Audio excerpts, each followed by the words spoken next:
নমস্কার বন্ধুরা, আমি অদিতি মজুমদার ঘোষ। আমার চ্যানেল লার্নিং ইন বেঙ্গলিতে আপনাদের সকলকে স্বাগত।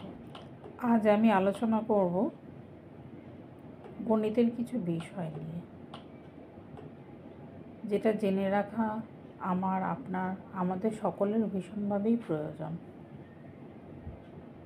সেই বিষয়টা কি? আমরা ছোট থেকে পড়ে এসেছি বা এখনও আমাদের বাড়ির ছোট ছোট বাচ্চাদেরকে আমরা পড়াই কি, একে চন্দ্র, দুয়ে পক্ষ, তিনে নেত্র, চারে চতুর্বেদ, পাঁচে পঞ্চবান, ছয়ে ঋতু, সাতে সমুদ্র, আটে অষ্টবসু, নয় নবগ্রহ, দশে দিক। আমার আজকের ভিডিওতে আমি একে চন্দ্র থেকে দশের দিক পর্যন্ত প্রত্যেকটা বিষয় নিয়ে বিস্তারিতভাবে আলোচনা করব। আশা করি আপনাদের ভালো লাগবে। তাহলে চলুন শুরু করি। প্রথমে আসছে কি, একে চন্দ্র। চন্দ্র মানে চাঁদ। চাঁদ কি? চাঁদ পৃথিবীর একটি উপগ্রহ। পৃথিবীর একটি উপগ্রহ আছে, তার নাম চাঁদ, তাই একে চন্দ্র। এরপরে আসছে দুয়ে পক্ষ। আমরা জানি প্রত্যেকটা মাস 30 দিনে হয়, কিছু কিছু মাস 31 দিনে হয়, তবে সাধারণত কত দিনে এক মাস বলতে আমরা সবসময় 30 দিনকেই বলে থাকি। আর পক্ষ বলতে এই 30 দিনকে যদি আমরা অর্ধেক করি তাহলে 15 দিন 15 দিন করে হচ্ছে। এই প্রত্যেকটা 15 দিনকে এক একটা পক্ষ বলা হচ্ছে। একটা মাসে দুটো পক্ষ থাকে, একটা হচ্ছে শুক্লপক্ষ এবং দ্বিতীয়টি কৃষ্ণপক্ষ। প্রত্যেক মাসে একবার করে অমাবস্যা হয়, আবার 15 দিন পরে হয় পূর্ণিমা। এই পূর্ণিমার ঠিক 15 দিন পরে আবার অমাবস্যা। এরকম করে প্রত্যেক মাসেই একবার করে অমাবস্যা হয় এবং একবার করে পূর্ণিমা হয়।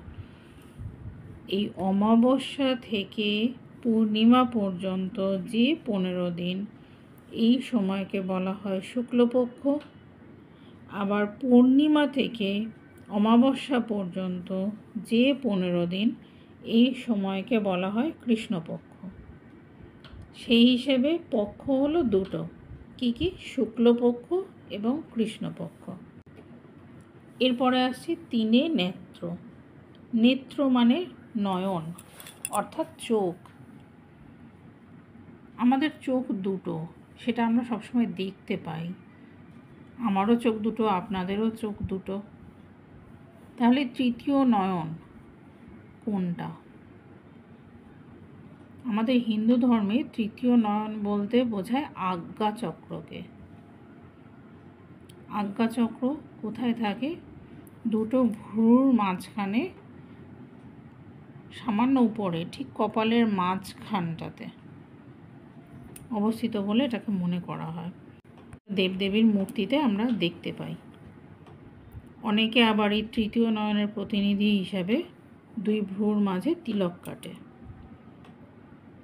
পরবর্তীতে আসছি চারে চতুর্বেদ। চারে চতুর্বেদ, এই চতুর কথার অর্থ হচ্ছে চারটে বেদ। কি কি বেদ? ঋগ্বেদ, সামবেদ, যজুর্বেদ ও অথর্ববেদ। আগেকার দিনে, অতীতে, তখন এখনকার মতো এরকম ছাপানো বই পাওয়া যেত না। তালপাতায় অনেক সময় খাগের কলম দিয়ে, কালি দিয়ে লিখে পুঁথি বলা হতো, সেগুলোকে পুঁথি আকারে বই তৈরি হতো এবং সেগুলো গুটি কয়েক। আগেকার দিনে শিক্ষা ব্যবস্থা কী ছিল? গুরু গৃহে থেকে শিক্ষা গ্রহণ করতে হতো। সেই প্রত্যেক গুরুর কাছে এই চারটি বেদ থাকতো। গুরু পাঠ করতেন, গুরুর কাছ থেকে শুনে শুনে শিষ্য, অর্থাৎ এখনকার দিনে আমরা যাদেরকে ছাত্রছাত্রী বলি, তখন শিষ্য বলা হতো, শিষ্যরা শুনে শুনে মুখস্থ করত। এই চারটি বেদ পড়া শেষ হলে যারা মুখস্থ করতে পারত তাদের বিদ্যা শিক্ষা সম্পূর্ণ হতো। তাহলে এই চারটি বেদের নাম কি কি বললাম?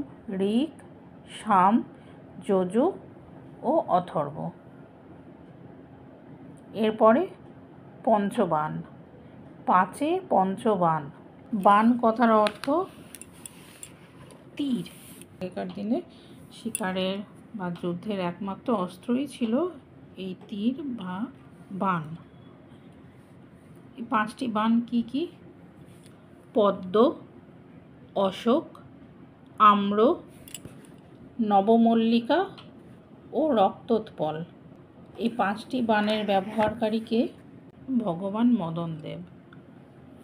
তার এই 5টি বানের নাম অনুসারে পাঁচে পঞ্চবান বলা হয়। এরপরে 6 ঋতু। 6টি ঋতু কি কি? গ্রীষ্ম, বর্ষা, শরৎ, হেমন্ত, শীত ও বসন্ত। এই 6টি ঋতু।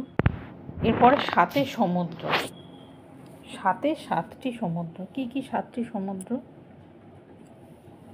7টি সমুদ্রের নাম: আর্কটিক মহাসাগর, উত্তর আটলান্টিক মহাসাগর, দক্ষিণ আটলান্টিক মহাসাগর, ভারত মহাসাগর, উত্তর প্রশান্ত মহাসাগর, দক্ষিণ প্রশান্ত মহাসাগর এবং দক্ষিণ মহাসাগর বা আন্টার্কটিক মহাসাগর। এই 7টি মহাসাগর আছে। পৃথিবীর 1 ভাগ স্থল এবং 3 ভাগ জল। এই 3 ভাগ জলে 7টি মহাসাগর। এরপর 8 অষ্টবসু। 8 অষ্ট কথার অর্থ হচ্ছে 8 জন। মহাভারতে বর্ণিত যে দক্ষ রাজার কন্যা বসু, এনার 8 পুত্রকে একসঙ্গে বলা হয় অষ্টবসু। এনার 8 পুত্রের নাম কি কি? ধর, ধ্রুব, সোম, অহ, অনিল, অনল, প্রত্যুষ এবং প্রভাস। এই 8 জনকে একত্রে বলা হয় অষ্টবসু। 9টি গ্রহ। আমরা জানি পৃথিবী সূর্যের একটি গ্রহ। সূর্য নক্ষত্র, তাকে কেন্দ্র করে সূর্যের চারপাশে পৃথিবী ঘুরছে। পৃথিবীর মতো এরকম সূর্যের আরও 8টি গ্রহ আছে। অর্থাৎ সূর্যের চারপাশে যারা ঘুরছে তাদেরকে আমরা বলছি গ্রহ। সেই 9টি গ্রহের নাম কি কি? যথাক্রমে বুধ, শুক্র, পৃথিবী, মঙ্গল, বৃহস্পতি, শনি, ইউরেনাস, নেপচুন ও প্লুটো। তবে বর্তমানে প্লুটোকে গ্রহ হিসেবে মানা হয় না। কেন মানা হয় না এটা নিয়ে পরে আমি আরেকটা ভিডিও করব। এরপরে আসছি 10 দিক। 10 দিক আমরা তো সবাই জানি যে উত্তর, দক্ষিণ, পূর্ব, পশ্চিম, এই 4টি দিক। তাহলে 10টি দিক কি করে হয়? 4টে দিকের নাম জানি, আমরা সবাই জানি, বাচ্চারাও জানে, আমরাও জানি। আর 6টি দিক কি কি? আর 6টি দিক হলো বায়ু, ঈশান, অগ্নি ও নৈঋত। এই 4টি হলো কোণ।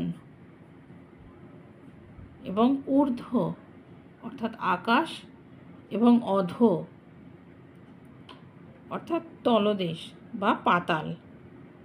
এই সবগুলো মিলিয়ে হলো 10টি দিক। তাহলে 10টি দিকের নাম কি কি? যথাক্রমে পূর্ব, পশ্চিম, উত্তর, দক্ষিণ, বায়ু, ঈশান, অগ্নি, নৈঋত, ঊর্ধ্ব এবং অধ। 10টি দিক। তাহলে আশা করি বন্ধুরা আপনাদের আমার এই ভিডিওটা ভালো লেগেছে। ভালো লেগে থাকলে অবশ্যই লাইক করবেন এবং আর কি কি বিষয়ে জানতে চান বা আপনারাও যদি কিছু জানেন সেটা কমেন্ট বক্সে কমেন্ট করে অবশ্যই জানাবেন। তাহলে আজ এ পর্যন্তই। নমস্কার, সবাই ভালো থাকবেন। টাটা।